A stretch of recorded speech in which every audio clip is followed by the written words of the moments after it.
The extensive project launched today is geared at giving the downtown of Belize City new life, ironically by revisiting a past life when that area was a small settlement on the Hullover Creek.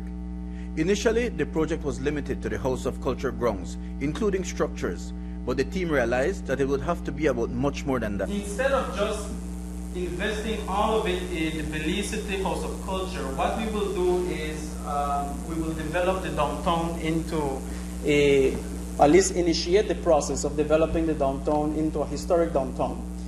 And the model of planning and the model of development that is used is called eco-museum.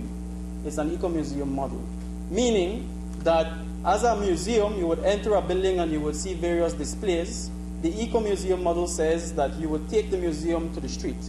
You would put the displays, you would put the story of the area onto the streets, and you learn from what it is that you see while walking on the streets. Which is why it is important for us to look at how is it that we can use the assets that we already have to build that story, to tell the story of how old Belize once was. To tell that story, the group, which includes a team of experts from Taiwan, will focus on the area between the House of Culture and that space, which includes the Commercial Center, Battlefield Park, Mule Park, and the court buildings.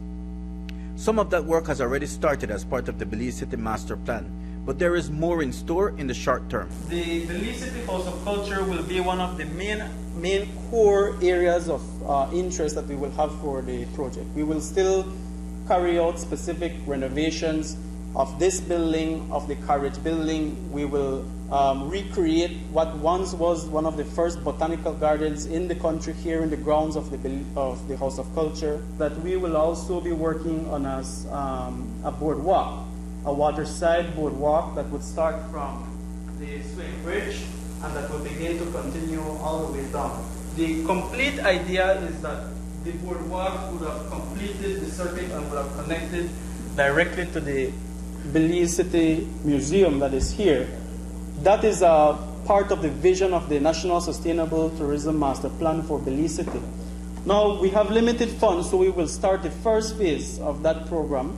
And what we will do is that the boardwalk we have currently planned to do from the swing bridge and at least will lead us up to where the Bliss Institute building is currently. The project will also address serious renovation of the Commercial Center to allow it to depict the period of early settlement when that area on the Hullover Creek was a thriving port. And then, another prong of the project will look at buildings of historical and cultural value in downtown Belize City, which will be targeted for renovation. So much of our Belizeanness has been lost to history. Our architecture, our unique expressions, these things are things which tell the story of who we are as a people, where we have come from, and where we're going.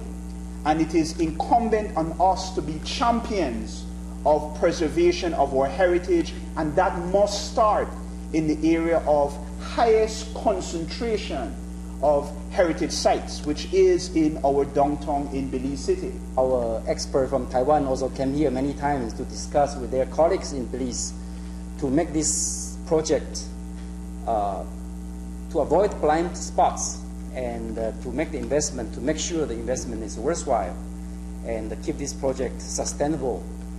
And I think although the road is, the process is long, but I think the outcome will be awesome, will be wonderful. Today, the partners also unveiled the project components, with work scheduled to start soon. Mike Rodon for News 5.